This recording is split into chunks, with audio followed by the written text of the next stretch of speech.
Hello and welcome to another edition of Tunnel Vision. I'm your host, Ryan Abraham, publisher of USCFootball.com. I'm joined along in studio by Mr. Triple Double himself, Connor Morrissette. Follow him on Twitter at C_Morrissette.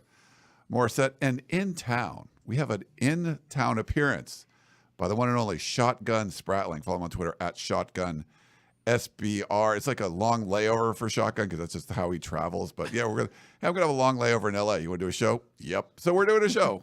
Welcome, guys. How you guys doing? I just like that Connor's got his politician wave down already.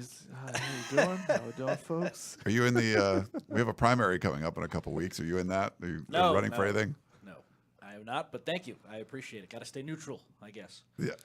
Cool. But we're gonna have a fun show for you. So, like I said, Shotgun in town, which is great. We get him remotely a lot on the show, but we try to do when he's in town. We try to do these Tunnel Vision shows.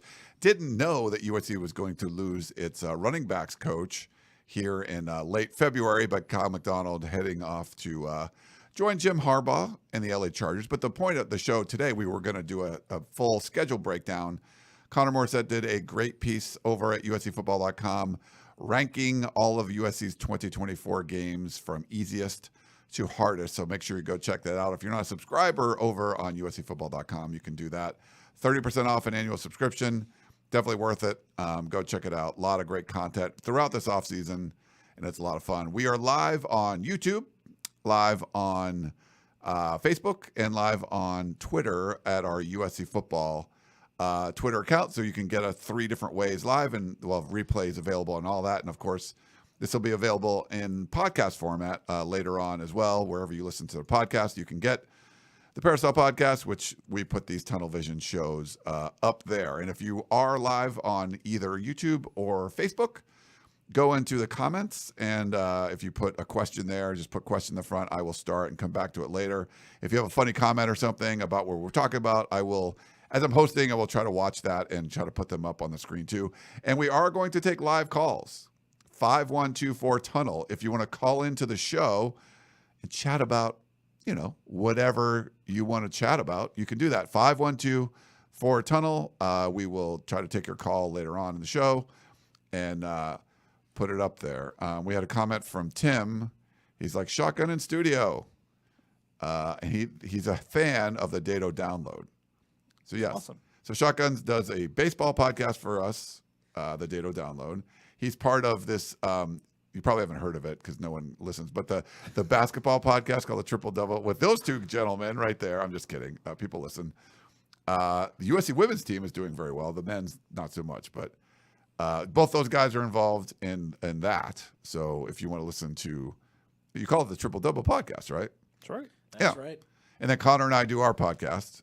We didn't do one this week, but we'll do one. Because Connor and I didn't do one, I do have to tell everybody about our favorite sponsor, Trader Joe's, because they are amazeballs, and I've been there like 3 times this week.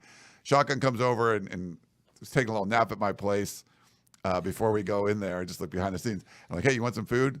I went right to I bought these ghost pepper potato chips. First of all, they're ruffled. They're really good. They're like, there's like a spice to them. And I buy the caramelized onion dip to go along with them. So it's like, I love chip dip, and this is like my favorite chip dip. And those ghost pepper chips are pretty awesome. So make sure you go check out Trader Joe's for that and all kinds of good stuff. I would like to point out that I went searching for snacks in Ryan's house, and those are the only chips that were around. Normally, there's a stash of Trader Joe's, the rolled tortilla, chili, and lime. I know. I got to restock. And I open a bag almost every time I'm at Ryan's house because he has a case of them usually downstairs in the garage. And I was like, where are the chips at? I know. Here? But yeah, those ghost pepper ones are really good. And I want to let people know too. You guys aren't golfers, right? You guys don't care. I mean, I am, but not very good at it. Yeah, we hit some balls. We hit some balls before. Yeah. I've been wearing a lot. I've been doing this Bad Birdie stuff. I love it. The Bad Birdie. I love the gear. I got a Bad Birdie like collared shirt on underneath and stuff. And they set me up as like a little ambassador for Bad Birdie. So they said I can give anyone that's listening to the show 15% off any Bad Birdie orders you got. So use the promo code RYBB15, RY for Ryan, BB for Bad Birdie, and 15 for 15% off. So RYBB15, and you get 15% off your Bad Birdie order if you want that. So just want to let people know. It's kind of a little public service for listening to our show or watching our show and everything. So, all right, you guys ready? We're going to get you some Bad Birdie gear. And I got to get some 24/7 gear too. We're going to get you some of that too, yeah. I wonder if Bad We're Birdie... not letting you have any of that. Bad Birdie is coming out with like college gear, like rivalry gear. So they told me about that. So that's going to be something coming down. I wonder if, maybe we could get some 247 licensed Bad Birdie gear. I just love their stuff. It's like cool. I love the little Bad Birdie logo with like the bird with the X on the eyes and stuff. It's pretty cool. So everyone, thank you for watching live. If you're in the chat, wherever, you can call in 5124-TUNNEL, like I said. But we should probably go first to the breaking news. USC is now without a running backs coach. Obviously, a lot of guys got fired on the defensive side of the ball.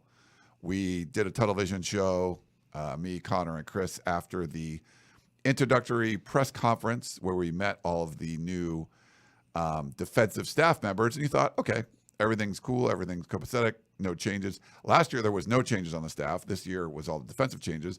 Then we hear that Kiel McDonald is going to join Jim Harbaugh and go to the Los Angeles Chargers. So just down the street, essentially. But, seemed like it was a really good recruiter. Thought the running backs performed well when he was there. Kind of what your guys' initial reactions, either one want to start, about Kiel McDonald no longer being on staff?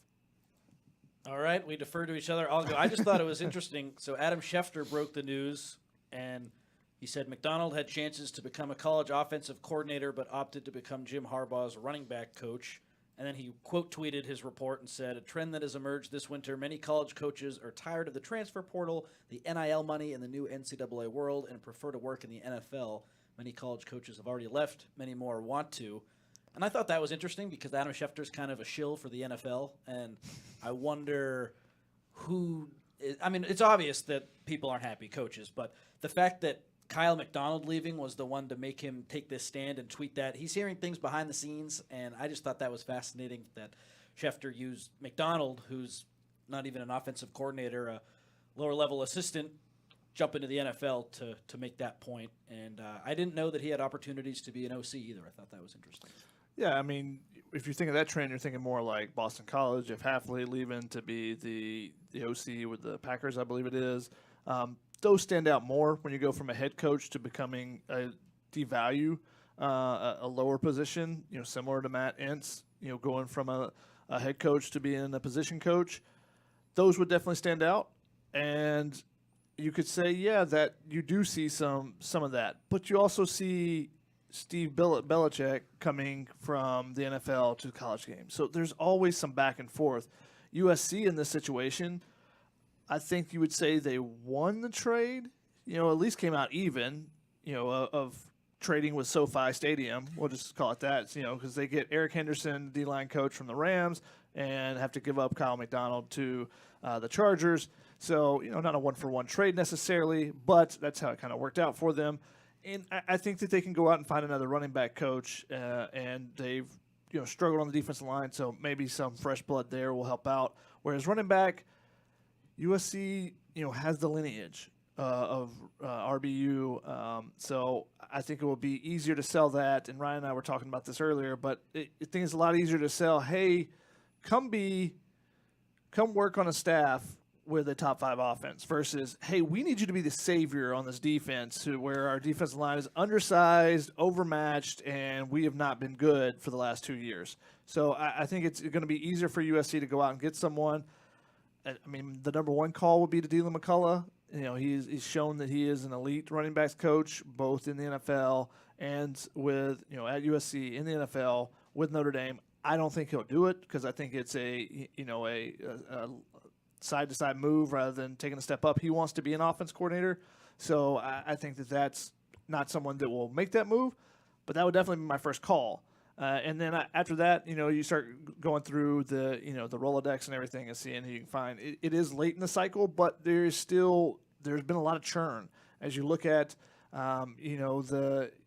the Alabama staff and how they're adding analysts and stuff from the NFL. So it's not like this is one-sided where everyone in college is going to the NFL. It is definitely a concern.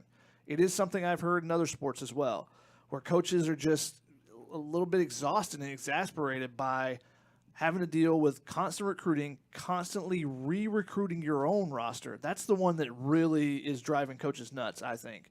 More so than NIL and more so than the transfer portal is that the transfer portal of trying to comb it for that. It's re-recruiting your own roster 24/7, basically, to the retention of your own roster. And coaches are, they're getting worn out by it. And I think you're seeing that in big name cases like Jay Wright. He's definitely, if it was 5 years ago, the rules were still 5 years ago, I think he'd still be coaching. And so I think you're seeing some changes like that, but I don't think it's just straight one-sided where college coaches are trying to exit the game as fast as possible and go to the NFL. Yeah, I agree with you there. I don't think this is really like a get out of the NFL. I think you want some upward mobility.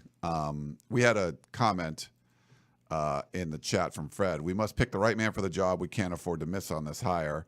I'm not sure I necessarily agree with Fred, like from what Shotgun was saying too. It's not like you have to come in and be the savior. Like, why did Cliff Kingsbury come to USC? Like, well, if it was a defensive guru, would you have joined like Alex Grinch's staff? Probably not. But like, I get to coach with like the Heisman Trophy winner and Lincoln Riley, and it's going to be, even if I don't do a very good job, the offense is still going to be really good, and it's not going to look bad. Like, you're probably going to come in, even if you're like a mediocre running backs coach, it's probably going to look good. I think there's a lot of people that would like to have this job. So I don't, if you're a USC fan, I wouldn't worry. We don't really know a lot of names right now. Like you mentioned Dylan McCullough or something, but someone in the chat mentioned Todd McNair, which is funny. But I would say, like you're going to get somebody good. People want to work in this offense because it's very effective. We've seen effective running backs work with Lincoln Riley. I think Marshawn Lloyd is getting a lot of love from the NFL scouts. So just him coming in for a year and doing that. So yeah, I think it's a weird time to hire an offensive coach or assistant coach, in late February. But I think there's a lot of people that leave good jobs, and maybe you do the same sort of thing that you do with Dylan McCullough. That we brought his name up like 3 different times just because that was like an actual good hire that Clay Helton made from not that many good hires. But hey, who's got a good running backs room at a school like he was at Indiana at the time? Like he was recruiting SEC level players out of SEC country to Indiana and beating like LSU and Auburn for these guys. You're like, that guy must be pretty good. So you can identify someone like that moves up from an Indiana level school to USC, and you'll probably do really well. So yeah, it'll be interesting to see where he goes, but I don't think this is some kind of death blow. Like this is a place you can replenish fairly easily just because of Lincoln Riley's reputation as an offensive guru. It's not a killer from a recruiting standpoint either.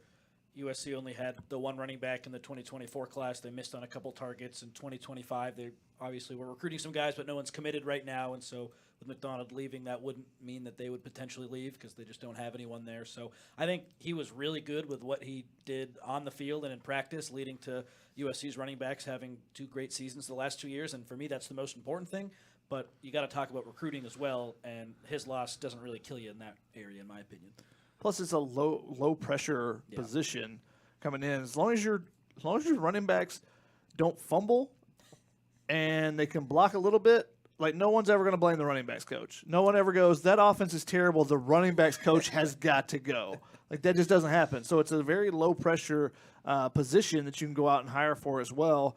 And like I said, the opportunity to coach under Lincoln Riley, coach with Lincoln Riley, pick his brain and try to learn from him, I think it is something that will attract a lot of big suitors in this one. And even though it is February and it's a little bit strange from the normal schedule we are, no one's really started spring practice yet. So as long as you get someone in before spring practice, you can go out and probably cherry pick from someone else's team, I think, as well, and get going that way and have them in for USC spring practice in time for them to be, caught up with everything and ready to go.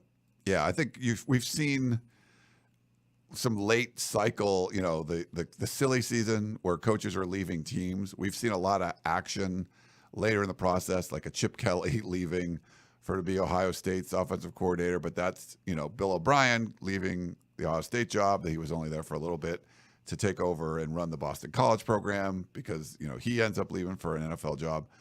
We're seeing, Ryan Grubb, the offensive coordinator that came with Kalen DeBoer to Alabama, going back to Seattle to work with the Seahawks. And, DeBoer's had to replace some assistants like late in the process. But you're Alabama, you can still get good assistants, but you pluck an assistant from some other school and then they got to replace them. USC is one of the, top of the food chain programs. So, like, you could go get, Missouri's running back coach probably. He would probably leave, to go to USC.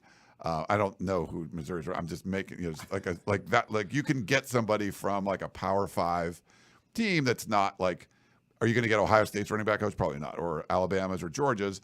But you could probably get Mississippi State's or Missouri's or Baylor. Like, if you want to do something like that, I think you could do that at USC. So a lot of it will just be sort of what Lincoln Riley wants.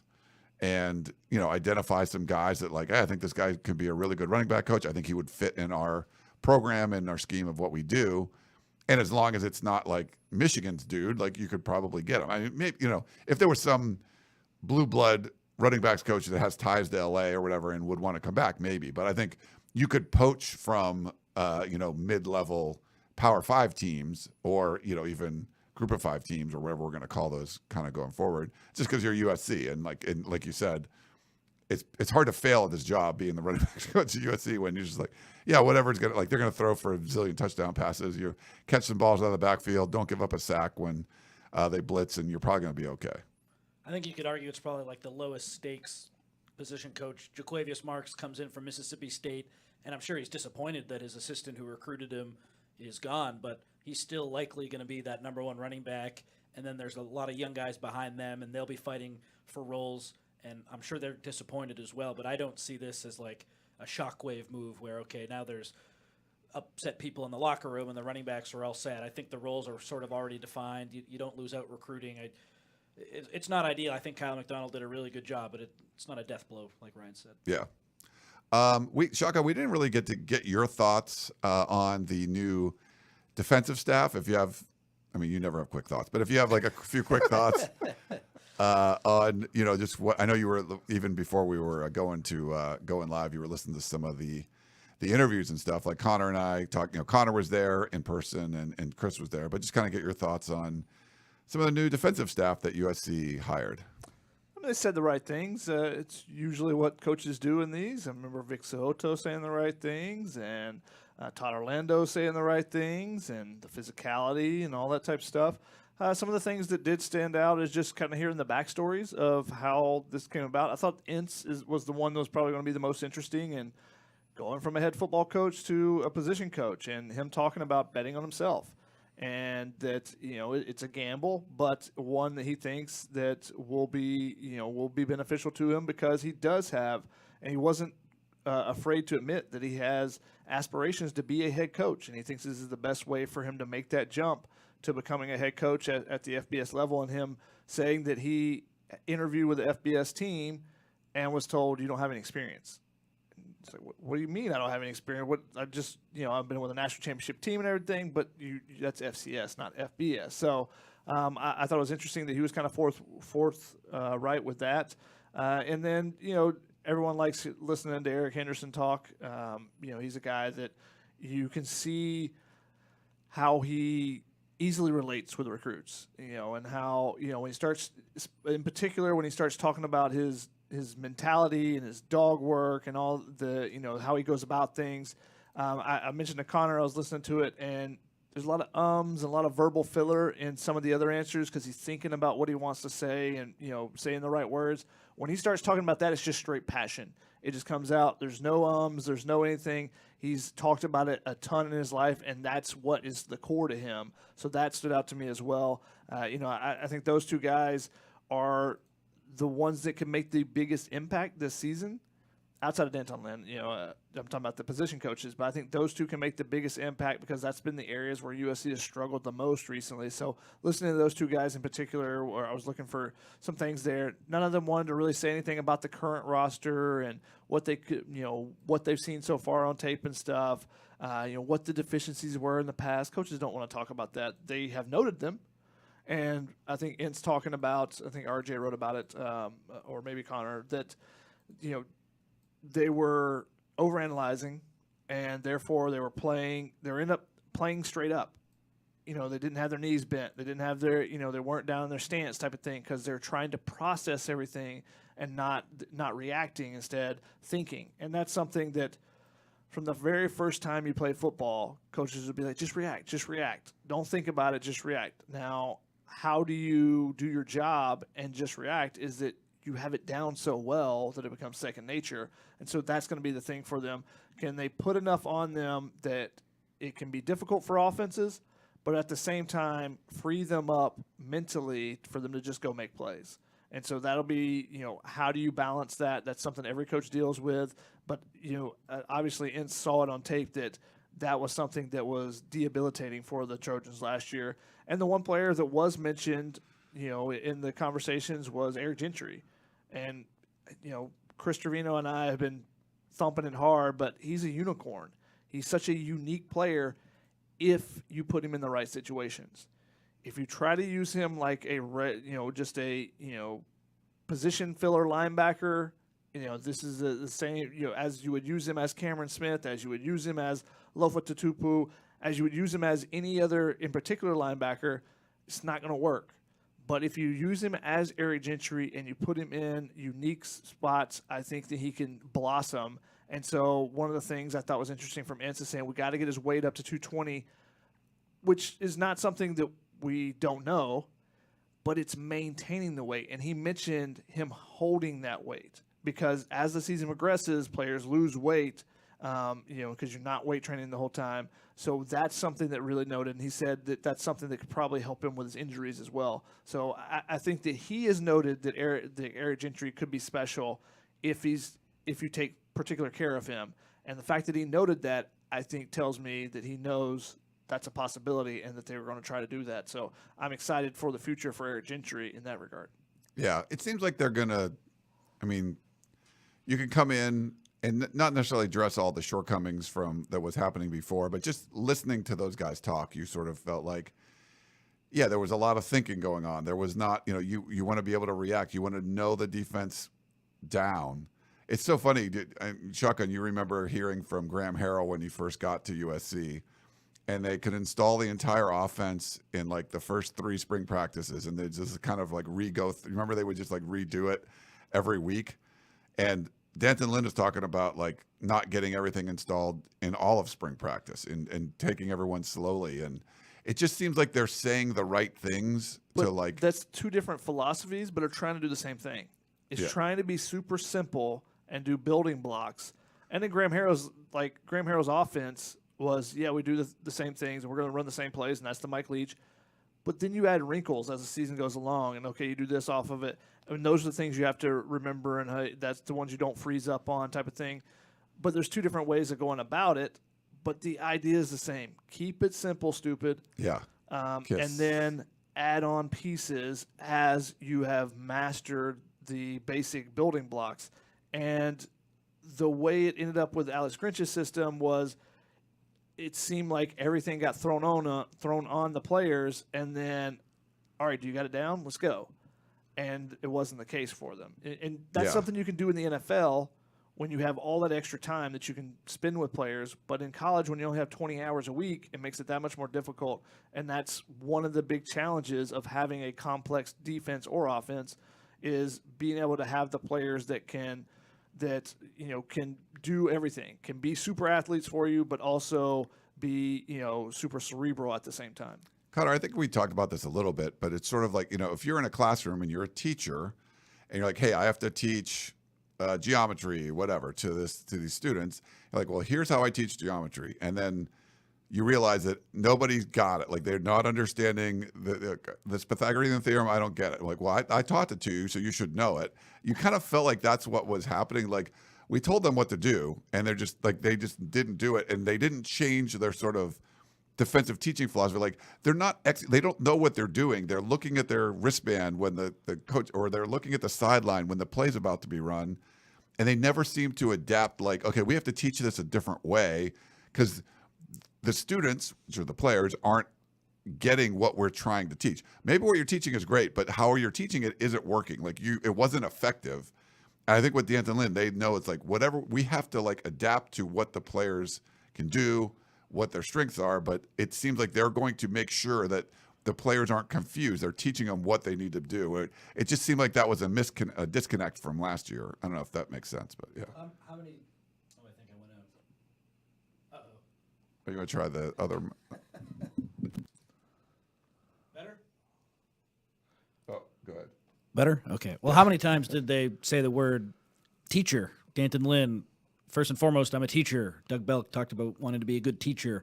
And, yeah, to your point, Ryan, I don't know how much good teaching was going on last season, and I think that's an emphasis. The teaching, the development, that was clear. I couldn't find the clip or the sound, the quote, but I remember Alex Grinch talked about installing his defense at some point last year, and I swear he said, we want to throw everything at them and then see what they retain.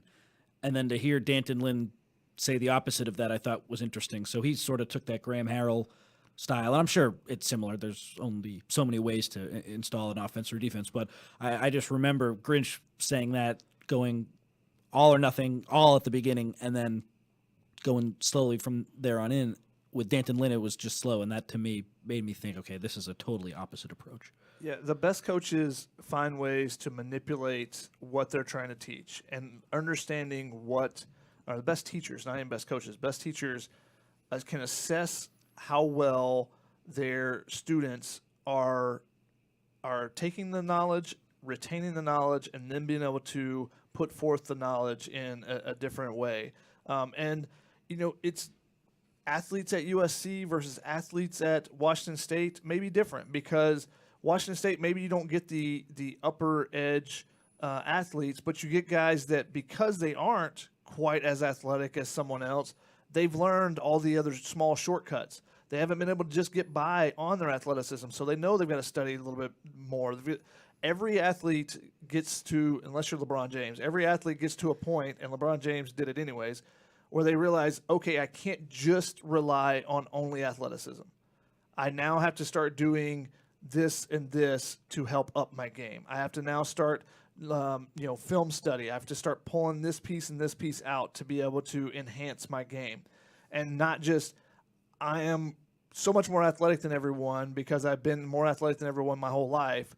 And then you get to college, maybe that's where it is. Sometimes it's high school. Sometimes it's not even to the pros. You have elite athletes, like Adoree Jackson was still the best athlete on the field at all times when he was at USC. But when you get to the NFL, suddenly you're not. Now, I think Adoree learned before then, but some players don't. So it takes certain players a different time. So to understand, okay, I need to be doing film study. I need to be doing this extra thing that will give me this 1/10 of a second. I need to be focused on my hips or this or whatever it may be. And, for coaches, it can be hard to teach different players at different levels of, whether it's a freshman and how quickly they're retaining versus a 6-year senior. Jack Sullivan's going to retain something a lot quicker than Elijah Hughes was last year, just because he's been through the grind of, 4 or 5 Big Ten seasons, whereas Elijah Hughes is coming straight from a small school in Virginia and just straight going off his athleticism, right? So, but can you get to both of those players at the same time? And that's the big challenge of the elite teachers, not coaches, elite teachers. And this goes back to your high school, your middle school days. You think of that teacher that you connected with. It wasn't because she threw it all at everybody. It was because he or she was able to connect with you and say, this is the way you should do it. And you may have struggled with it, and they were able to find a way to help you do it. That's the best. And it's difficult to do when you have 12, 15 guys in a position room, whatever, but that's the challenge. And that's something that Alex Grinch's defense, the defensive coaches, the defense as a whole, was not able to do this year. And it is very intriguing to hear them talk about teaching being one of the facets, and because that is the biggest thing, especially at the college level when they're, again, 20 hours. You can't work with guys all the time. It's finding time to be efficient with your teaching as well. We had a comment from Logan, Eric Bieniemy for running backs coach. I mean, that would be a great hire for USC. Right. That would be such a Splash. step down for him to go from offensive coordinator in the NFL to position coach. Well, hey, isn't he unemployed right now? So maybe it'd be a step up. Yeah, I guess. Yeah, that would be a tough one. It's like, oh yeah, go get Bill Belichick to be your defensive coordinator. Like, okay, like that's probably not happening. And we had one from Maurice saying this again. Eric Gentry is not a middle linebacker. He's not that guy. Let Eric Gentry play the Sam or Will. Find a Clay Matthews or Brian Cushing to play the Mike spot. Clay was not a middle linebacker either. He was more of like a edge guy. Yeah, he was an edge guy. The Will linebacker is an inside linebacker, so like it's very similar. Yeah. The Mike is just the person making the calls. Usually, in a lot of current defenses, because you're running 4-2-5 defenses, and that's what Denton Lynn is going to be running. The base will be. Those two positions are pretty interchangeable. When usually it's one guy calling the plays, the other guys. It's not. You're not basing it off of strength every single play, where you're flipping your linebackers all the time. In the old 4-3s, it was much different. Mike, Sam, Will. The jobs were, or 3-4, same thing. The outside linebackers have a very different job than inside linebackers. The Will and Mike are pretty similar. Now, could we see Eric Gentry on the edge? That's a possibility, and maybe that's what needs to happen for you to be able to completely unlock him. And that's what I'm saying. You got to be able to find the way that can maximize his potential, because he is a unique athlete at his size, speed, and ability. And when he is in the middle, he affects so much in the middle of the defense when you try to throw over the middle. We saw that a lot early in the season last year or 2 years ago when he was healthy. So you got to figure out the best way to use him, and that's the challenge of someone like that. Yeah, his leg, thinking in throwing lanes, bat passes down, it's good stuff. But I think just putting more weight, I think you're going to give him more options of what he can do, and I think it's just going to make sense. Why don't we do this? We'll take a quick break, and we'll come back and break down USC's 2024 schedule. So back in a minute, everyone.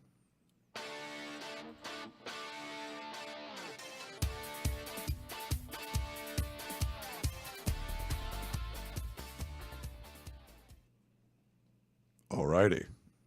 We're back here. Tunnel Vision, Ryan Abraham, Connor Morrissette, Shotgun Spratling. We got to go over USC's Big Ten football schedule. I don't know if that's sunk in for you guys yet. I can't wait for you guys to come visit. Yeah, we're gonna come. We're coming east for a bunch of games. I go, like, people ask you, like, I usually go to every game. Get to the point in my career, I was like, you know what? I could like send my team. I don't necessarily have to travel to every single one of these games. But now they joined the Big Ten, so like I have to travel. Like, so it's sort of like extending my. But let's go through. We'll go through just I'll go through the generic schedule first. If you're watching on YouTube or Facebook or Twitter, I'll put it up on the screen for you guys. And I do want to go over. I think it's great to go over Connor's list of the easiest to hardest games, and we can kind of talk about each game sort of in that order. And I know Shotgun might not agree with all of his picks, but we'll kind of do it that way. But I'll give you guys an overview. Starting off, LSU, you might have heard of them. They, LSU? LSU, Louisiana State University in Las Vegas. September 1st is a Sunday game in Vegas. I think people are very excited for that. Utah State will be coming to the Coliseum, and then they start Big Ten play in week 2, and it's a trip to the Big House against Michigan, and that's after a bye. So get an early bye. There's 2 bye weeks this season, so you'll get an early bye. Wisconsin, it'd be great to go to Madison and see jump around and feel that, but they're going to be coming to the Coliseum for the first Big Ten home game for USC. Road trip to Minnesota. One of my best friends from college. She's from there, so it'll be cool to see some people out on the road at Minnesota. And then Penn State, which that's a tough trip to go to Happy Valley, but they are coming to the Coliseum. So that's a pretty cool one, obviously. Penn State's been to the Coliseum before, recently, but it'll be fun. Not super recently, but like when I was in school. Maryland. Penn State came, I think, my sophomore year or junior year, and like USC lost to Memphis State. It wasn't Memphis at the time, Memphis State the week before, and Penn State was like number 4 in the country. Tony Sacca was their quarterback or Sacca, something like that, and USC beat them. So after losing to Memphis State, they beat like a top 5 Penn State team. 92? I think it was 92, yeah. I remember watching the highlights of that Memphis State game in the last year for some reason. Really? Oh, I don't know why.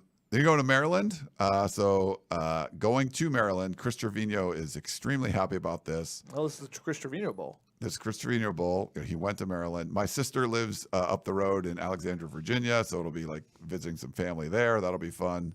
That's a short trip for you too, Shotgun, right? Like That's the quickest one outside of Rutgers. yeah, or the next week. Well, Rutgers coming to the Coliseum, so don't have to go to New Jersey, but that would be the closest for Shoddy, if that was the case.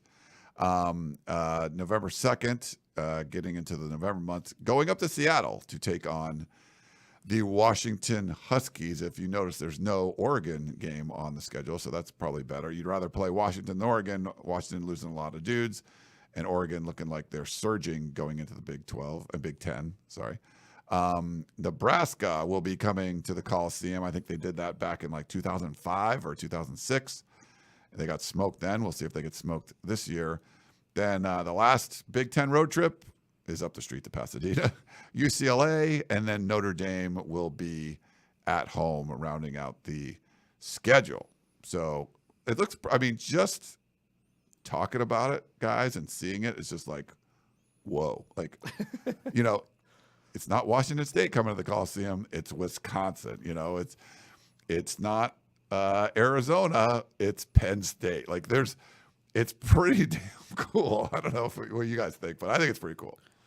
Yeah, it is really cool. And it's hard, too, because last year you had those early games against teams that just weren't very good. Nebraska, you got Stanford early before they played a little bit better. Arizona State, even though USC didn't play great that game, that was an easy win, even though maybe easy is a stretch, but they were always winning that game. You know what I mean?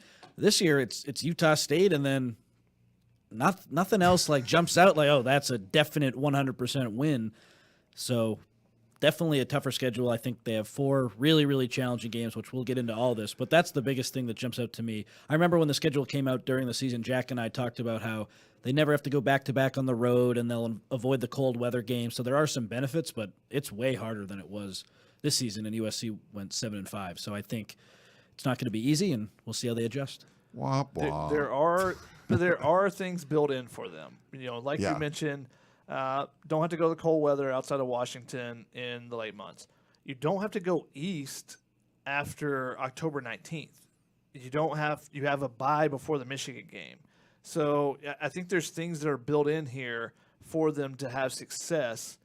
Now it's up to them performing on the field rather than it being like it was 5-8 years ago. And you're like, the Pac-12 has made this a gauntlet for them. They are going to Stanford and then they're going to play on Friday night the next week in Pullman. Like, that doesn't make any sense. Why would you have back-to-back road games and one of them be the second of a back-to-back be a Friday night game? And that was the Pac-12 not thinking anything through, and they destroyed the conference in part because of how terrible they scheduled, not just for USC, but for several of their contenders with those type of games. So this is much more thought out, and it is convenient, I guess, for you. I wouldn't say it's easy what the teams are playing, but I think it is convenient. I think that's probably a good way to put it, with the challenges that they have, with the allowances that they have in this, with the buys, with the travel, not going east. I think that is convenient. Now, that leaves in some trap games early in the season, I think, whether it be Wisconsin or, whether it be Minnesota going on the road there. Those could be some trap games. Maryland, Rutgers at home could even be. So, there's going to be challenges throughout, but I think there are also allowances. Yeah. Well, let's go through Connor's piece over at uscfootball.com. If you're not a member, go sign up over there. It's definitely, I think you'll enjoy it. We just kind of go, and we probably don't talk about the first one. So his number 12 game, you have Utah State. That's the one you already mentioned, Connor. I think no question, that's going to be the easiest one, right? Yep, the only non-Power 5 team on the schedule. So they might be better than some of the other teams, though. Who do you think they'll be better than? I'm serious. When I was looking at it, I feel like Wisconsin and Nebraska and Minnesota, those are Minnesota maybe isn't going to be that good, but those are solid teams in my opinion. Those are better than the bottom feeders in the Pac-12 last season for sure. I don't see that's USC's going to win that game by 30 points. I was trying to agree with Connor, but he interrupted me. I was going to say that as I'm reading this article, he starts at the bottom and works his way to the top, to the hardest. I look at this and I'm like, Utah State could be good next year, returning their starting quarterback, returning receiver, returning everything. They don't play any defense. and that is a concern, but neither does USC. So I'm thinking, maybe they could give him a game, but then I go, all right, well, who's the next one? He obviously missed, and I'm like, the next one's Minnesota? That's the next easiest? I was like, oh, okay, maybe there isn't. Maybe Minnesota actually will be easier, to be honest, than Utah State, but I agree with you that it's hard to find a team. UCLA actually might be the team that would have been a team that I would consider for last, but it's a rivalry game and all that stuff. But yeah, Utah State was 6-7 too. If they were 8-4, then okay, maybe, but they return guys, but it's not. It wasn't bowl game. Yeah, they got a good running back from El Monte High School, Davon Booth. USC didn't look at him out of high school. Maybe revenge game from the LA area. It always happens. I'm half kidding, but I think Utah State. Yeah, they're an okay team, but it's Utah State. They're 12. Let's keep it moving. Yeah. Also, could be a trap game though. Just saying. Yeah, with Michigan in between LSU and Michigan. Yeah. I mean, yes, certainly. I don't think you're going to get the full attention, but you shouldn't need it to beat Utah State. But you have Minnesota. That's an away game. Minnesota, the number 11. No, PJ Fleck, his name came up in the UCLA head coaching search.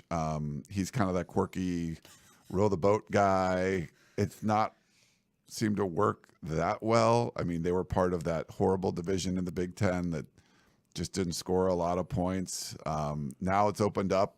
Now you're going to be playing, all the teams instead of just the crappy teams from your side of the division. I'm curious to see kind of I thought they'd be better with PJ Fleck. I kind of liked him, but I don't know. His career's fizzled, I think. Yeah, it's not. They were 6-7 last year, 4th in the Big Ten, the worst division in the Big Ten. But and that's tied for last too. Oh, it's tied for last. Yeah. Right. I think 3 or 4 teams were there. So the reason I had them as the second easiest game, their defensive coordinator left for Michigan State. He was poached, and they had a solid defense last year. So now they're going to be under a new coordinator. They hired the Rutgers linebacker coach, Corey Heatherman is his name. And then they lost their starting quarterback. He went to Rutgers, and they replaced him with Max Brosmer, who's from the University of New Hampshire. So not really a highly touted guy, but he had a lot of great statistics, and maybe he could be good. But I just, the fact that they lose their defensive coordinator, they weren't very good last year, and they have a new quarterback who's coming from the FCS level, that to me made me say, okay, they're probably the second easiest game. But hey, it's February 22nd, and how the hell can we know for sure? So there you have it. Yeah, they could add a whole bunch of some billionaire benefactors just gives them a ton of money and let's go poach a bunch of players, and they do, and okay, they're going to be better than that now. I think Indiana's doing some of that, by the way, because I think Mark Cuban's getting involved in their NIL stuff.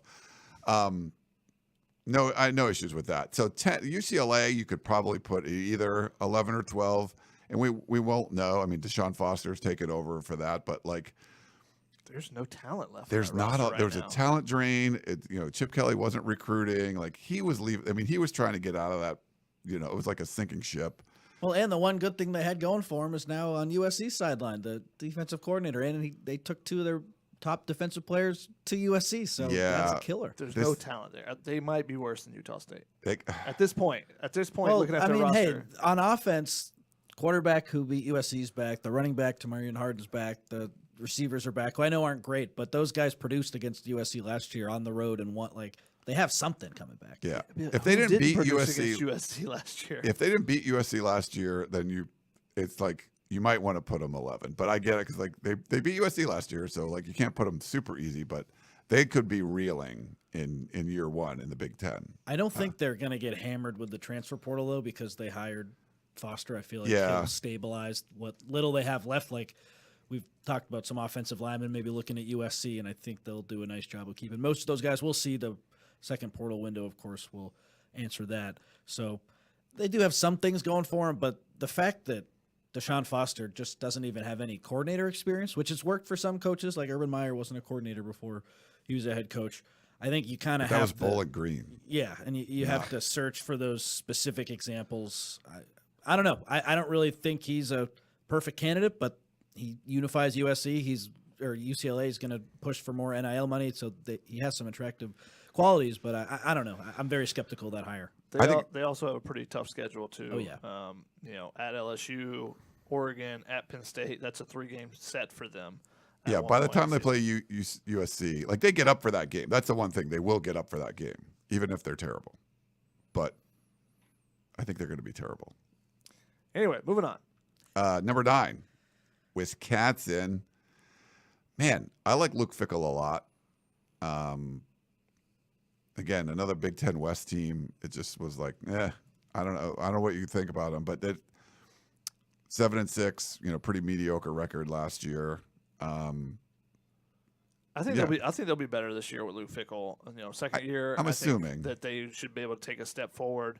Now, are they stepping forward? Anybody else in this schedule? I don't know. I would think so. I think they. I don't know their roster completely, but Washington, I don't think has a ton of talent returning from the fact that they literally do not have an offensive player on the 2 deep that is coming back. I think that ended up being finalized. There might have been somebody who came back. There might have been one or something. It was not but not a lot. Your top 22 offensive players, maybe one came back. So that's going to be so challenging for them. That's the next one on the list at number 8. The 8 toughest is Washington. USC does play away there. USC has not won at Washington since the Sam Darnold game, I believe. Now, they haven't played there since the Sam Darnold game, if I remember correctly. And that was the year that Washington went to the playoff. Yeah. The previous one, yeah.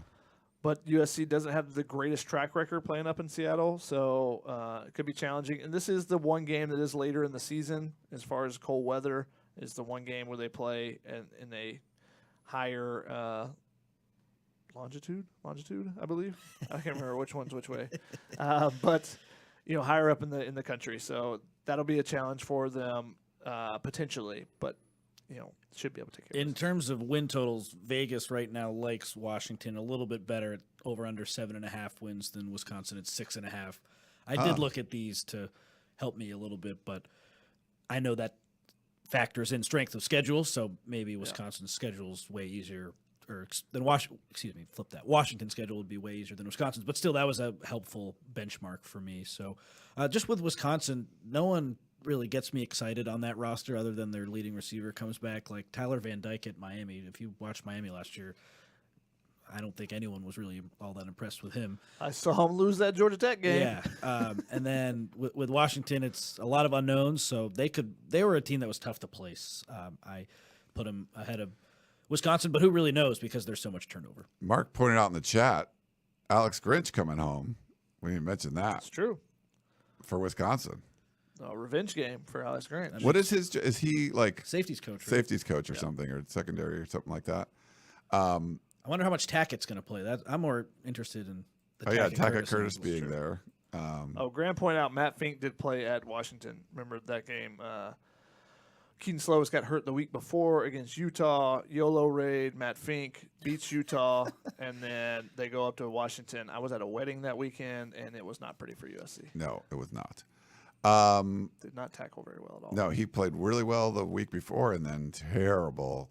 He had a week of coaching. That's why. Like, we just put him in. That was the way it worked. Or it was a week of game planning for him. Yeah. They didn't play man-to-man coverage and just let him throw the ball up like Utah did because Utah was very stubborn and arrogant that year. Very impressed that you have Rutgers at number 7. I like Rutgers. Greg Schiano, I mean, he's a good coach. I know Tennessee fans were going to riot when he was supposed to be named the head coach, and that didn't work out. But he seems to fit well at Rutgers, right? He crushes at Piscataway like no other. Yeah, because this program has been awful the entirety of their program history, unless he was there, outside of when he's been there. And part of the reason is because he's gotten talent there. The running back, Ray Rice was there. Oh, yeah. Tyquan Underwood. The McCourty twins. So he's been able to get talent from that Pennsylvania, New Jersey area, which there's some talent there. I haven't moved there. I now realize some of the athletes that are coming out of there.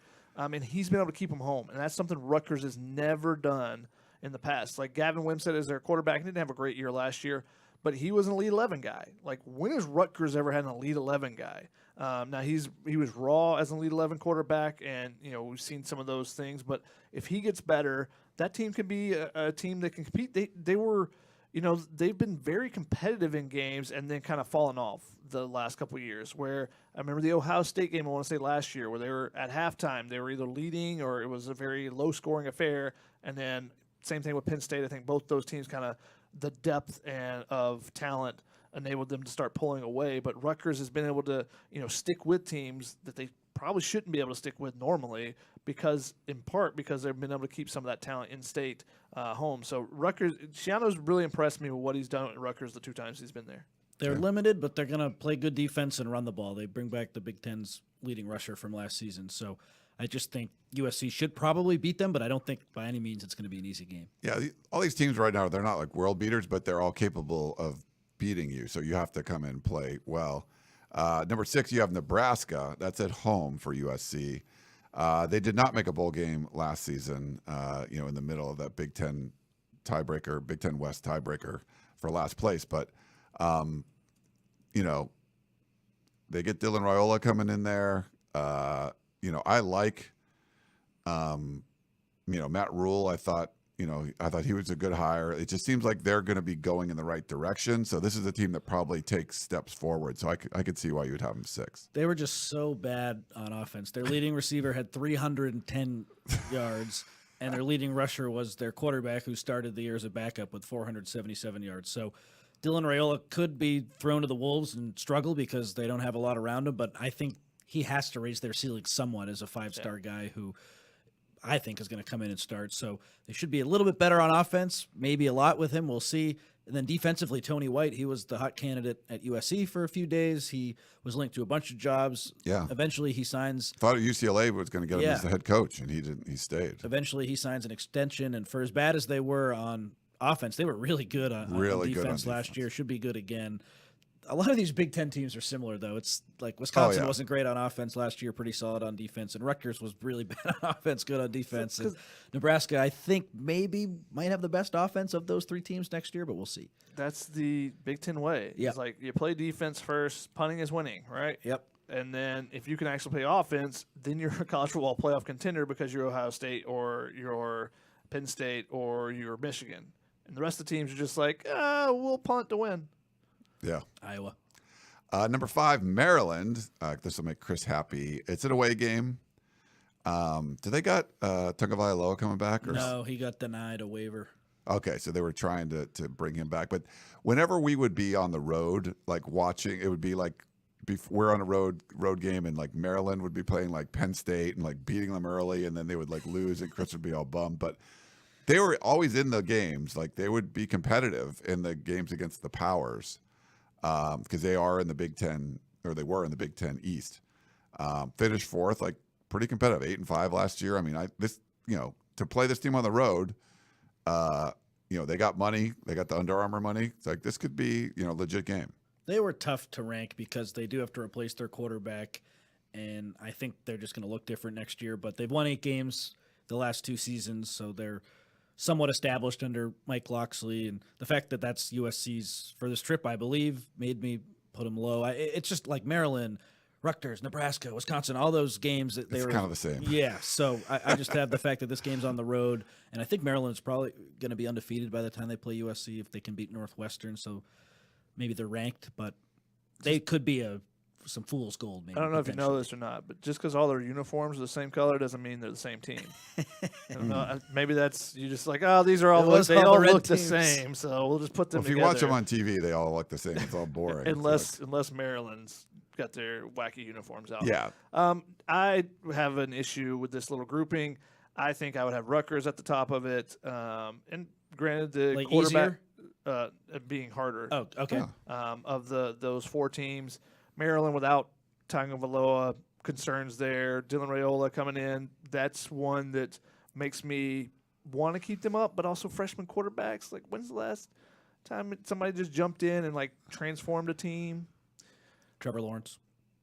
They already had. They were Clemson, though. Different, I know. Trevor Lawrence, who had Deshaun Watson right before him. Yep. It's not like he transformed a team that's been god-awful and hasn't made a bowl game in how long? Yeah, that transform he didn't do, but he stepped in and did well. Yes. So I think that the Rutgers is the team that I would have above. Okay. And then I think I would flip Rutgers and Maryland. That's just me. Okay. Now that we get in the top 4, and now we're talking like blue blood territory. Home game against Penn State. They won 10 games last year, 10-3. They seem to like beat all the bad teams and lose to the good teams. James Franklin's name's come up a bunch of times when USC's had coaching searches. He obviously crushed it when he was at Vanderbilt, like won like nobody else has done there. He wins a bunch of games, but a lot of USC fans are like, well, Clay Helton beat him in a Rose Bowl, so how good could he be? But yeah, I have no problem. I think number 4 is probably about right for where Penn State is. I got them higher. I think Drew Aller is finally going to have a good season. What makes you think that? Because I've seen him play, and I know the talent that's there. Now, if he gets an offense coordinator that lets him stretch the field and do some different things. He was bad last year, man. I think that he's going to have a breakout year. Let's just say that. Okay. I watched a bunch of them, and he was just not very good last year. But I don't think he's being put in good positions previously. I think they were playing too much Big Ten offensive football. Okay, let's just throw the 2-yard check down and stretch the field more. Use your athletes. What they were so good at in the year they went to the Rose Bowl. Think about the tight ends going up over, a Dory Jackson and Leon McQuay to make some plays in those games. I think it was Jasicki, that had a huge game for them. They had the big wide receiver on the outside that season.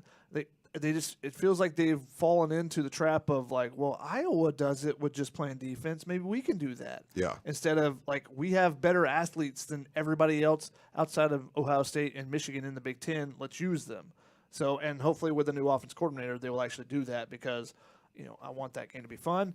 Now, if that game was at Penn State, I would think this would be number 1 for me. Definitely. But because it's at home, I don't know that it's number 1. But you're right. This top 4 is difficult to figure out which one it actually is because the games that are on the road are the ones that are at home are the toughest teams, in my opinion. But going on the road to Michigan can be a challenge. Playing LSU to open a season can be a challenge. But I would probably have Penn State. It'd be 1 or 2 spot. Penn State changed their OC, like Chuck had mentioned. They brought in the Kansas offensive coordinator who worked really well with Jalen Daniels. So maybe who also attacks downfield. Yeah. If you watch them, their backup quarterback threw a ton of touchdown passes. YOLO rating it sometimes. Mm-hmm. So their culture's good, their talent's good. James Franklin's recruited well. They did lose both coordinators though. Manny Diaz took the Duke job, and now Tom Allen came over as the head coach at Indiana. Now he's their defensive coordinator. So maybe that will affect him as well. But I just didn't trust Drew Aller. I thought out of these group of 4 teams that he was the worst quarterback of the bunch, and that's why I had him 4. The LSU quarterback had a good bowl game. Yeah. Better, I don't know. Speaking of LSU. What did Drew Aller do in the bowl game? He couldn't. Remember that Hail Mary threw, and the woman, they panned to her in the crowd, and she was like, what the? Yeah, he was bad. He was terrible. I'm telling you, he's breaking out next year. Okay. We'll see. I hope so. I have nothing against them. I want them to be good. I'm sick of Ohio State, Michigan. I guess now that USC's in, I shouldn't say that. But you know what I mean? It would be nice if someone came in and switched it up. But so number 3, you got LSU. That's the opener. Neutral site game, Las Vegas. Brian Kelly cleaned house on the defensive staff. Heisman Trophy winner, gone. So kind of similar to USC. Like, they had good offense and crap defense. So there's some similarities with USC there. But I think that's fair. I just know they're going to score points. And to me, it's just a measuring stick game. First game of the season. Both defenses were terrible last year. Overhauled the staffs. Everyone's replacing their quarterback in the game, their leading receiver, their leading rusher. Who's done a better job of the offseason of turning things around, and we'll find out immediately. If USC loses, of course, their season isn't over. There's a long way to go. We see that loser of that Florida State LSU game when they've played the past 2 years. They're not out of it if they lose that first game. It makes your life a little bit harder, but certainly not out of it. I just think the teams are so similar, and they have a lot of stuff going on that was very similar these past couple of years. So I just have it at 3 because I think there's a lot of talent, but also we're just going to learn so much about these teams right away, and that excited me. So maybe I had a little bit of a bias. The 2 things that stand out from those opening games the last 2 years, or the thing that stands out from those 2 games against Florida State, is how sloppy those games become. Yes. Like, mistakes determine those games. So I think that'll be a big determining factor in this too. And Brian Kelly, USC's familiar with him from his time at Notre Dame. Yeah, he can go out in the middle of the field on the logo during onside kicks, apparently. Yeah, that's allowed. Speaking of Notre Dame, Connor has him number 2. That's a home game. Notre Dame could be good. It's funny, now we have the new playoff format, the 5-7 format. Notre Dame sort of decided hey, we're going to just take almost like an automatic playoff berth if we're good, and just deny ourselves the ability to have a bye. just to have access to the playoffs. So I think they're in a good spot. They probably don't have to change their independent status because of the way this new playoff setup is. We'll see what it does after the first 2 years. But I don't know. I don't know how good Notre Dame's going to be. 10 games last year. Could be good. Maybe not. I don't know. I mean, but they're in the top 4. I just don't know where I would put them. 2 seems fine. But I don't know what you guys their defense is going to be good. They're going to be able to run the ball because Dylan's their running backs coach. Is Riley Leonard better than Sam Hartman? I think so. Really? I mean, Hartman. If he can stay healthy. That to me, it's not whether if he's good or not. He's not better looking than Sam Hartman. No. If you were asking me before last season, if you're asking me when they came to Notre Dame, I would say Sam Hartman at Wake Forest is better than Riley Leonard was at Duke. Maybe that's wrong. I don't know. But so I feel like now he's not going to play in the same offense, and Denbrock's come back and should make the offense a little bit better than what they were last year. But Sam Hartman never really impressed me. They didn't really try to against USC. They didn't have to because of the interceptions early by Caleb Williams. But I thought he was better than what they're getting in Leonard. So if that's the case, then I'm not sold on to being that tough at being number 2 toughest at playing at home. I just think Denbrock makes a huge difference because remember their offensive coordinator search last year. They were going to get the Utah OC, and then that fell through at the last second, and they just couldn't get a coordinator. It took way too long. I think they just had bad vibes on offense from the jump. And I look this year, I like Leonard better than Hartman. We'll disagree on that. I just think he's a really, really good runner, and that makes a big difference. But he gets hurt. Caleb Williams is a runner. He wouldn't get hurt. I guess he got hurt in one game. But this past season, he would stay out there. Leonard, last year, he didn't play the whole season, and that was really, really a killer for Duke. So if he can stay out there, I think that's the key, obviously. You got to have your quarterback to be the second toughest game on the schedule. I just think Notre Dame, to me, I like their vibes better than I like Penn State's vibes. Is that good analysis? Okay. Sure. But I got a question for you. If you got to have your quarterback to be number 2, why do you not have a quarterback to be number 1?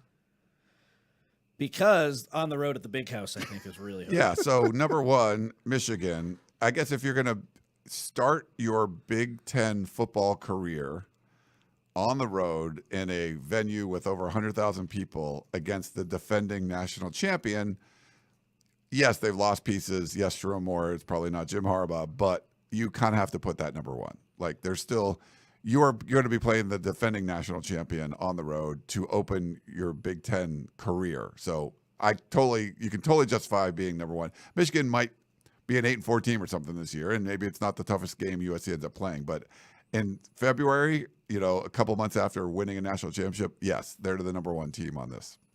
That's how I see it. I think too, if Miller Moss, this is the Miami Marlins of college football. If Miller Moss wins Coach the job, is gone. It's his first road game ever. Coach is gone. Quarterback's gone. Running back's gone. How many players are in the combine? A 18. record number. It's a talent drain. Now they still have guys coming in, and they have talented guys. The defensive line is really good. The defensive line should be really good. They're losing pieces off of that too. That's the big thing about Penn State and Michigan, I think, is a big concern for USC, is that they always have elite defensive ends that can get to the quarterback, and that's something USC has struggled with the last couple of years. So I think that there is a big concern there, but I go back to the quarterback. It might be Jack Tuttle. Exactly. Like Jaden Denigal is one of the guys. I don't know. Is Orji even still there? I think he's done, right? I don't know. But, like, Jack Tuttle could be your quarterback. Like, you're not winning with no quarterback. I don't care. USC might have to play a 14-10 game, but, like, I don't think it's the toughest game when there's no quarterback. Quarterback makes such a difference in college football that if you have a career backup as your starter, and it's a guy that has bounced around 3 different places, I don't think that's necessarily the guy that's going to lead you to, to beating USC. They won the national championship. What I take away from all of this is that we could argue from the top, there's a lot of – if USC's not playing well, there's a lot of games that USC could lose. But if they're actually playing well, they're all winnable games. I think if you were saying Ohio State or Oregon were on this schedule, that would be a lot tougher just because of what they're doing. Those teams are having the best off seasons in the Big Ten right now, probably. I mean, you could argue with USC and the coaching staff changes and stuff. No. but those teams are crushing the offseason. A lot of talent. Like the schedule's not terrible. Like yes, Michigan's a defending national champion, but they're, like Shotgun said, they're losing a lot. Now they're still going to be really good, and it's going to be tough to play on the road and all that. But if USC comes out and like their defense is good, like we thought they could be, and the offense is really good, like it is, like they can win win a bunch of games. But it's like week in and week out, you have to play well. And I don't know if USC can do that, but look at the number one team, and you can make a lot of arguments that they might not even be that good this year because they're losing so much. So that's kind of a positive that there's a lot winnable games everywhere, but also losable games everywhere. It goes back to what Shotgun said. The second easiest game, is Minnesota? That's not right? There's got to be an easier game than that, but nope. And then the number one game is Michigan. Okay, that maybe is easier than going to an Oregon or going to an Ohio State. So I totally agree with that. I just don't like just consistency with USC. They've been sort of up and down, of course, looking at last year. It just – all those teams, if you have a bad day, I feel like could catch you. So that, to me, is if you like last year college football. But last year USC played terribly against Arizona State and still won easily. I just don't know if you'll be able to have that kind of an effort and still beat some of these teams. Yeah, I mean, it goes back to talent. Arizona State didn't have any because of all the issues they had, and I think that's going to be the case for a couple of these teams. They're going to be way down from where they were. The question I have for you is, how can Michigan? I know they won the national championship. How can that be the number one toughest? On the road. On the road. Guess where USC also plays on the road at? Against the national runner-ups. And yet you have them at 8. So how can the... Because they have a new... Well, so does Michigan. But they have a new everything. Oh, wait. Do they? They have a new everything. So does Michigan. It's the exact same. No. It's a little... Michigan, it's not the same. Washington's roster is different than Michigan's roster. Michigan has lost a lot of pieces too, but Washington it's not the difference between number 1 and number 8. I think it is. No, it's not. And Washington had a unicorn season where Michigan was in the playoff 2 years. Like they've had a playoff. It was culture. a unicorn season for them to win a playoff game. Yeah, that's true. All right. Well, hey, we got a live caller. Let's go to it. If you had to guess, who would you say? Dave in Iowa? Let's say Dave in Iowa. Big Ten country. What is up, Dave? Now we're in your neck of the woods for football. How you doing, man? Yo, what's up? Hey guys, great to talk to you guys once again. Great to see Shotgun in studio. I'm not sure if anyone saw the National Signing Day live show, but it isn't Dave from Iowa anymore. It's 2QD for 2 Question Dave. Oh. So as usual, I got 2 questions for you guys. First, Ryan, am I right or wrong in saying that 100,000 untrained eyes changed Lincoln Riley's perspective on college football and defense? And second, Connor, you mentioned on a tunnel vision around signing day in December the idea that does Oregon really need these players, or are they just making a statement on National Signing Day? My question for you is, did USC try to make a statement in the wide receiver Dorian Singer transfer last year? And, end of that. Just curious, what are your thoughts? In a sense, was Singer a bust, or was that just an awkward scenario? All right. Thanks, Dave. Appreciate that. Yeah, he's at Utah now, right? Did he transfer to Utah? Yep. I don't want to call him a bust because of what he did prior. He's second leading receiver at Arizona. But, I thought USC did need him, and for whatever reason he couldn't fill.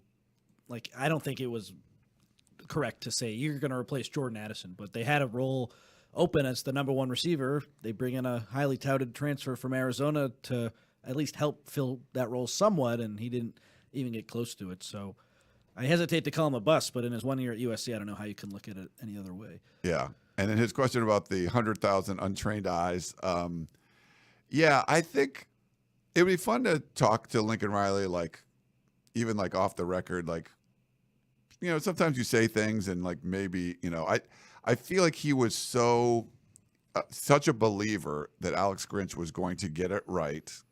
And it was the talent and it wasn't the scheme.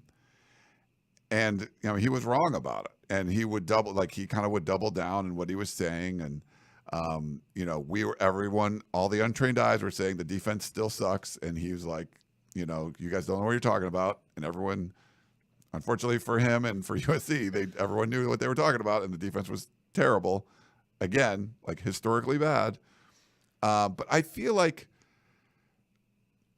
I think he just, he had a belief that it was going to be good. And then the fact that he was able to get rid of him during the season, and it's one of those things where you really believe in your heart, like this is the right thing. If it's like a relationship or whatever it is, and your friends are telling you this isn't right, don't do this, and it's hard for you to kind of come to grips with it. And I don't think it was any sort of like, oh, he's just my buddy. I think he really believed in what was going to happen, and it just didn't, and it was wrong. And what I think you can take away from what he's done since then is if you didn't believe that, if you thought he was someone that didn't care about defense, these aren't the kind of hires you would make. Like, it feels like he's really, really trying to make the defense great. And I think he just had a belief that Alex Grinch was going to be able to do it and was wrong about that. So I think he believes that defense is important, and they had a guy there that just wasn't very good at it. And for whatever reason, it didn't work at USC. Like, Justin Wilcox was a pretty bad defensive coordinator at USC. He's been good a lot of other places, but for whatever reason, it didn't work at USC. Alex Grinch has done some good things other places. He didn't do anything good at USC. Like, they were awful. But the way he went out and hired people, I think that shows you that he's taking defense seriously. Otherwise, you don't make the kind of hires he made. My opinion. I don't know if you guys agree or. I agree. In that untrained eye comment, I mean, that'll live in infamy until USC has a good defense. And looking back, like, I was laughing when you said it, because I still remember Antonio Morales asked the question, and Lincoln looks him dead in the eye and goes, to the untrained eye? It's not like, oh, man. And then you just have the greatest hits playing in your head after that, the Cal game, the Washington game. Oh, man. Like, so bad. Like, I would like to ask him, at least off the record, like, you regret saying that, right? Like, yeah, that was no bueno. Hey, if Clay Helton doesn't regret saying he's got his head as big as an elephant, then Clay said a lot of stuff. Oh my God. Big horsey. Zombie has a really simple question. Who is a running backs coach USC should hire? Like, honestly, I haven't looked at much, I'd love to get Dylan McCullough back, but people are saying Todd McNair, like, he hasn't coached in forever. I don't think you want that. Just go get a good running backs coach from somewhere. One 100% unsubstantiated rumor that I heard today. Are you comfortable with me sharing just a rumor? Share, all right. Rumor it up, baby. Baylor running backs coach A.J. Stewart, who was at Oregon State before and worked with Damian Martinez. That is a name I heard. The problem is he's the assistant head coach at Baylor, and he just started last year, so I don't know how much he's getting paid. Ideally, USC could match it. I think that title, though, might make things tricky, so we'll see. But that's the kind of stuff, just go do that. Like, I haven't gone through everybody's running backs coach rosters or whatever, but like, hey, Baylor's got this good coach. He coached Adrian Martinez. He's been in the Pac-12. Boom, that's a great perfect. That's a great candidate. Like, maybe you don't get him, but hire someone like that. There's a bunch of dudes that are gonna like fit, that thing. Like, oh, he's been really good. He was coaching this guy. Blah blah blah. Boom, go get that guy. Like, it's a move up from Baylor to USC. That kind of title might be tougher if he's like co-offensive coordinator. Like, no, that's probably not going to happen. But yeah. And then I think we had one other one. If you have any other questions in the chat. So this is from Bobby. Maybe I missed Bobby Q, by the way. Maybe I missed the reason. Why is the spring game on Pac Crap Network? I think he's referring to Pac-12. Because USC doesn't officially join the Big Ten until August. Yeah. Oh, yeah, I thought it was July. I swear The Athletic, they had August 3rd. I can find it. I think it's like, I think August 1st or the end of July or something like that. But so then Media Day has to be in August then, right? Normally it's in USC July. and UCLA aren't joining the Big Ten until August 2nd, 2024. Okay. But unless that's changed, but that's what I saw. I think. And I wrote it down. I think Media Day. Yeah, I think it's going to be in late July, but I haven't heard. Yeah, it's July 26th, or this year it was 26th and 27th July. Yeah. Ruh-roh. So you're not allowed to show up. No, Yeah, how does that work? he was there. Like, I think Lincoln Riley came to last Media Day, or Mike Bone did, or something. Or I think USC was represented at Pac-12 at Big Ten. I don't think it was either one of them. Maybe Bone, but I think it was just athletic direction. Athletic. Oh, I think like department Katie people. went. Yeah, Katie Yeah, Ryan to get a maybe feel. went and stuff. I was going to go like last 2 years. I didn't go either one, but I was probably in Catalina or something. But I think one year I got sick and I wasn't able to go. Yeah. Oh, and there was one. Okay. So yeah, I think that was it for questions and stuff. So, well, good stuff. It was a good show. I'm glad we got to do one here with Shotgun in town and, get deep dive into the schedule, get you a feel for what this 2024 season is going to be like. I think I like the schedule that there's a lot of potential. If USC happens to be good, you're going to get some marquee names. You could get some big wins, some road wins, home wins, and all that stuff. Playing LSU, playing Notre Dame, playing Michigan, playing Penn State. There's some good freaking names on there. And if you're playing well and winning those games, it's going to be great for your resume. You're going to make the playoff for sure. But you could also play crappy and lose to Minnesota and lose to Rutgers and stuff like that. Yeah, so when USC loses to Minnesota and beats Michigan, we'll look back on the show and smile. That would be, yeah. That's the stuff you don't want. Like, if you're able to beat Michigan and LSU, like, losing, like, to a Rutgers or a Minnesota or a Maryland is going to be, like, a lot tougher to deal. Like, ugh. That's the USC way, though. Yeah. So we'll see how they come through that. We haven't even mentioned the most important news. There is going to be a college football NCAA game this summer, and it was announced today that the players are being basically sent out and said, "Hey, you can be in the game and we'll get $600 payment as well as a copy of the game." So I would expect most every player will be in it as well. That's exciting news. I just got to figure out what system I'm going to start using and am I going to purchase. I was going to say that, like, I haven't had a gaming system since like the original Xbox. Like, so it's basically Xbox or PlayStation now, right? Like, that's what you would buy. I don't even know. Like, I've got. You just know there's a game. I don't even know how you play it. I've got an Oculus at home, but I haven't used that either for gaming. So I don't know. I've got to figure it out though, because this is gonna be what's gonna consume part of my summer. Yeah, I kind of feel like I have to buy it just to like talk, because people are gonna be talking about it. Oh yeah, we're gonna get a staff league going. I think that's we are okay. We got to do that. I will not be good. I'll tell you that right now. You could be Rutgers. It was fun, like playing the game back in the day and like recruiting and all that kind of stuff. When we were at Rivals, I remember Rivals had a deal with EA. Like, there were going to be like, so instead, when you're doing the recruiting screen, this is probably, I don't know, 2010 or something like that.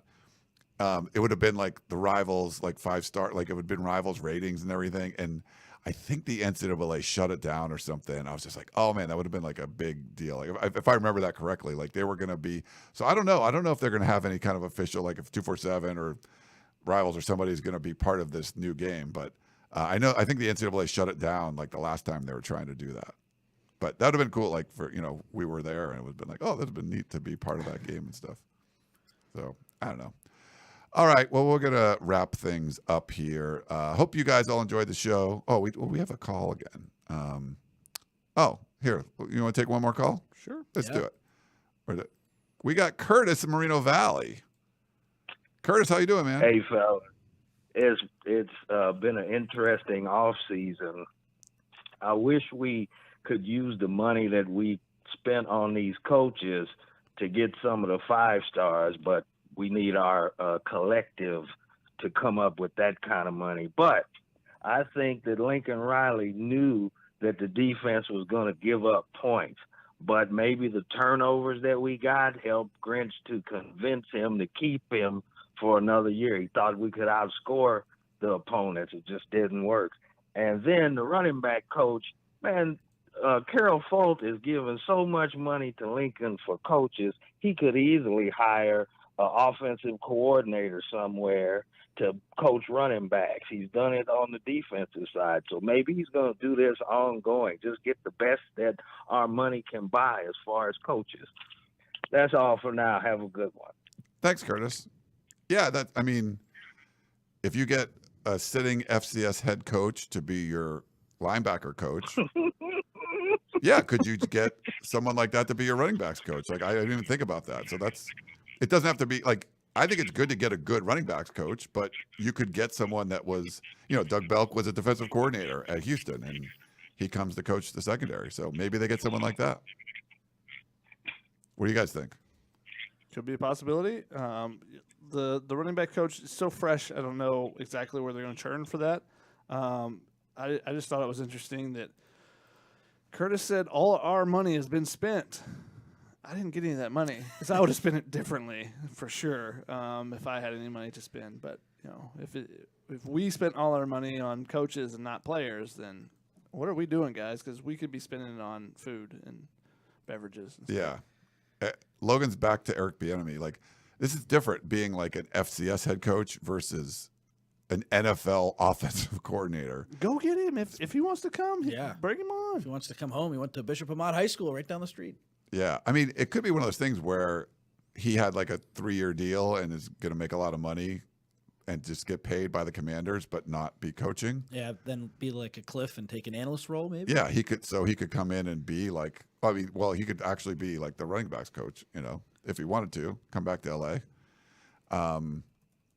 Yeah, Logan really wants Eric Bieniemy as the running backs coach, so he's given a lot of suggestions. I think it's hard to do that.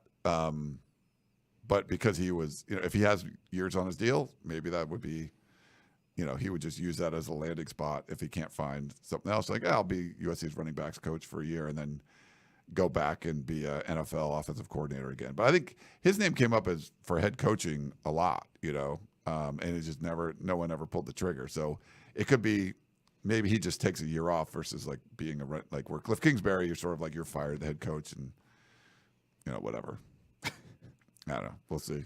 But thanks. It's good to hear from Curtis. It is. Thanks for calling, Curtis. Yeah, good stuff. Good from everyone. Thanks from Dave, Two Question Dave in Iowa. And for Triple Double, Shotgun Spratling, I am Ryan Abraham. Do you guys have a pose you want to do for our screenshot? Anything in particular? I'll defer to you like we started the show. What do you want to do? Shotgun does not. Just smile. Okay. We'll on the way out, we'll just everybody smile. Look at the camera and smile because it's hard to get a screenshot with everyone's like looking at the camera. I know people don't care, but for Connor, Shotgun, I am Ryan Abraham. Hope you guys enjoyed the show, and we will talk to you next time.